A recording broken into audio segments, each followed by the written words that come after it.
আসসালামু আলাইকুম। দেখতে দেখতে বিপিএল এর ২৮টি ম্যাচ শেষ হয়েছে।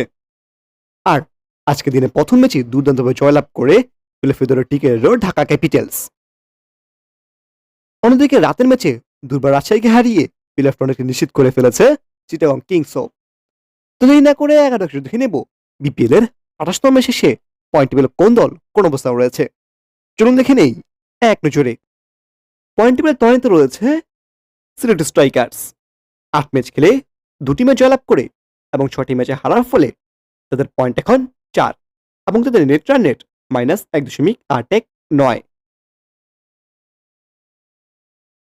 এদিকে পয়েন্টে ৬ নম্বরে উঠেছে ঢাকা ক্যাপিটালস। এখন পর্যন্ত ৯ ম্যাচ খেলে ২টি ম্যাচ জয়ের ফলে এবং ৭টি ম্যাচে হারার ফলে তাদের পয়েন্ট এখন ৪ এবং তাদের net run rate -০.১২১। Point table ৫ নম্বরে রয়েছে দুর্বার রাজশাহী। ৯ ম্যাচ খেলে ৩টি ম্যাচ জয়লাভ করে এবং ৬টি ম্যাচে হারার ফলে তাদের পয়েন্ট এখন ৬ এবং তাদের নেট রান রেট -১.৮১০।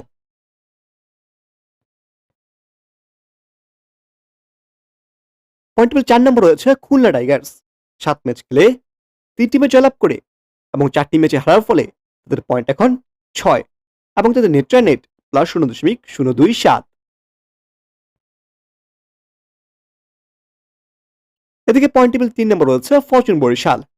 ৭ ম্যাচ খেলে ৫টি ম্যাচ জয়লাভ করে এবং ২টি ম্যাচে হারার ফলে তাদের পয়েন্ট এখন ১০ এবং তাদের নেট রান রেট +১.১০১।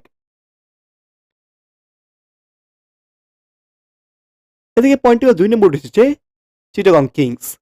৮ ম্যাচ খেলে ৫টি ম্যাচ জয়লাভ করে এবং ৩টি ম্যাচ হারার ফলে তাদের পয়েন্ট এখন ১০ এবং তাদের নেট রান রেট +১.১৩১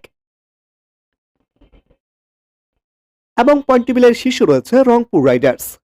এখন পর্যন্ত ৮ ম্যাচ খেলে ৮টি ম্যাচে জয়ের ফলে তাদের পয়েন্ট এখন ১৬ এবং তাদের নেট রান রেট +১.৫৪৪।